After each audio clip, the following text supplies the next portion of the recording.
Guys, we're about to get into some information that ties directly to the video that we did earlier this afternoon. And this is very important because it pinpoints some very accurate timing and how this all started into this particular 13,000 year period.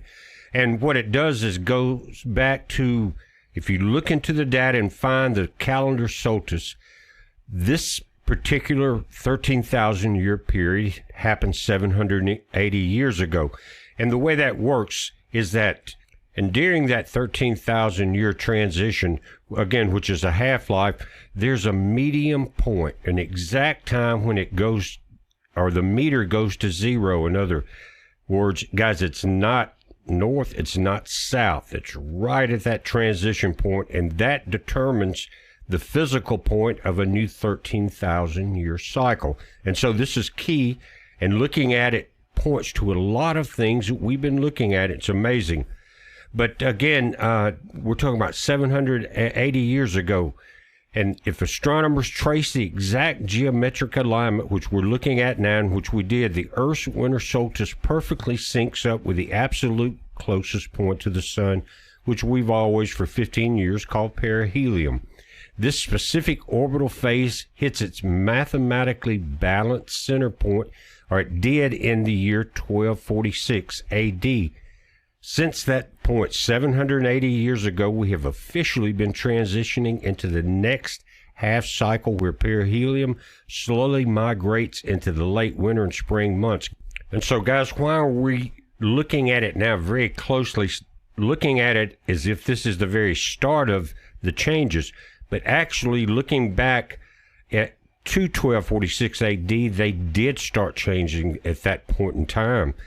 Again, 1246 AD is famous among astronomers and climatologists as the balanced year. Again, halfway between the switch of the 13,000 year change. This was the exact mathematical tipping point where the Earth's orbit and its axial wobble aligned perfectly, matching the December winter solstice precisely with perihelion, which is again our closest approach to the sun. Because the Earth travels fastest when it's closest to the sun, and it's a rule called orbital physics, known as Kepler's second law. It's the same thing, guys, if we watched it again for 15 years. As even a comet gets closer to the sun, the speed increases, the gravitational tug. And this geometric synchronization radically altered the links of the seasons and left distinct physical and historical footprints on Earth. Guys, and the Hopi show a lot of those changes and how they had to adapt. And what fits so perfectly into this video is by looking at what happened, not 13,000 years ago, but going back 780 years ago, what happened to the Hopi. And this was long before the Colorado River dams. This was when it was kind of a natural thing. But again, they were doing different types of buildings and things like that. And suddenly something happened and they adapted their ways. And that's what the video is about. We're going to get into it deeper in the next couple of videos. It's late. We've been working a good bit today, but I wanted to come in here, guys, and give you some data that's going to perk your interest. You may study it deeper. If not, you're going to get it in the next few videos. But again, this synchronization altered the length of the seasons and left distinct physical and historical footprints on the Earth. Let's check that out. Now let's go again to that 0 point, guys, the climate turning point, the onset of the Little Ice Age. Now this is not the end of talking about the Great Ice Age, where the ending was with the Younger Dryas. But in the year 1246, again, this is the point, 0 point, that represents the absolute peak of this orbital configuration. Immediately after this precise overlap, the dates begin to drift at a rate of roughly 1 day every 58 years. As perihelion drifted past the solstice, or that closest point, or the 0 point, and out of late autumn into early January, the natural climate became ruptured. The 1200s, guys, again, 1246 was the date. We're going to look at that section. The 1200s had a weather chaos. Historical European annals from the mid to late 1200s record sudden, unprecedented climate instability. The 1230s and the 1240s saw extreme weather swings, including catastrophic unseasonal river flooding in London and massive storm surges in the North Sea that drowned entire coastal valleys. Guys, we're not talking about 13,000 years ago. We're talking about the beginning of this 13,000-year period. Guys, and at that point, the orbital shift marks the exact century where the Earth began sliding out of the medieval warm period and tumbling toward the Little Ice Age, which heavily battered global civilizations from 1300 to 1850 AD.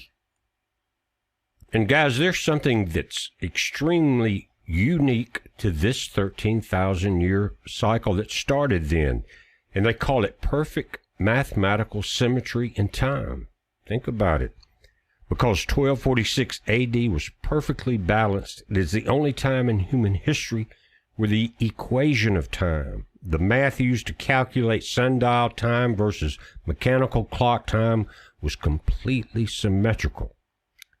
It says the equation from 1246 AD, the natural variations in the length of the solar day formed a flawless, mirrored wave throughout the calendar year.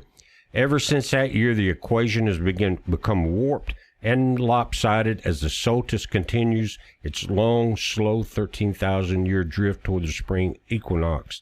But again, you had these 13,000-year periods, but this was the perfect mathematical symmetry. And another big difference in this particular ice age in this beginning is normally the natural planetary expectation following that date was a multi-thousand-year cooling slide into the next ice age. Everything heats up, it melts, and when it melts, guys, it cools the ocean with all of that water. It creates havoc with the cycles. It ends up getting very cold before it's all said and done. But again, this time, guys, that multi-thousand-year cooling slide and all of those changes are upside down. We're not looking at thousands of years in a 13,000-year period. We're looking at 800-something years. That's another big difference in this cycle. Now, looking back at this data, tying into what we're looking at, not only does it tie it into what we're looking at, it ties into the Hopis, it ties into the Sumerians, because Spider-Woman and Ninhursag were the exact same people.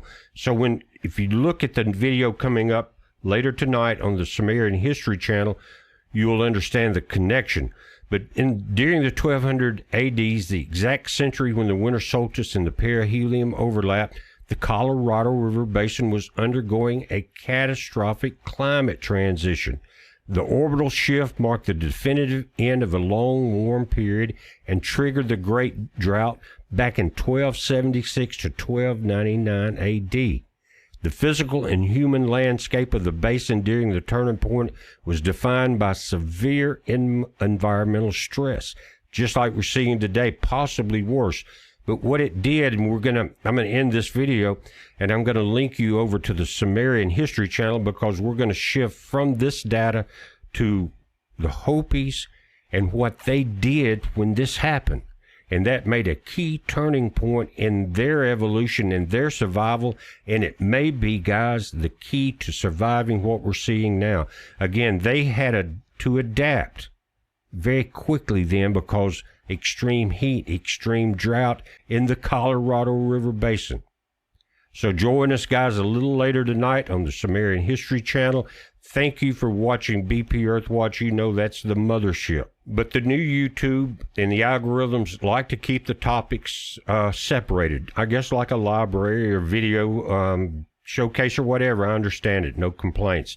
And so, but it's allowing us to do that. Now, let me say this. Been a long day. So tonight's video on the Sumerian History Channel is going to not be a long one, but it's going to tell you how the Hopis survived this great drought right there, 1276 to 1299 AD. I think it's key to survival of these end times. Join us there. It should not take me long, but I'm not going to give you an exact time, because upload times are different depending on internet traffic and weather. But I will see you soon. Our Father loves you. I love you. This is very important information, guys. It's an important heads up. Be safe.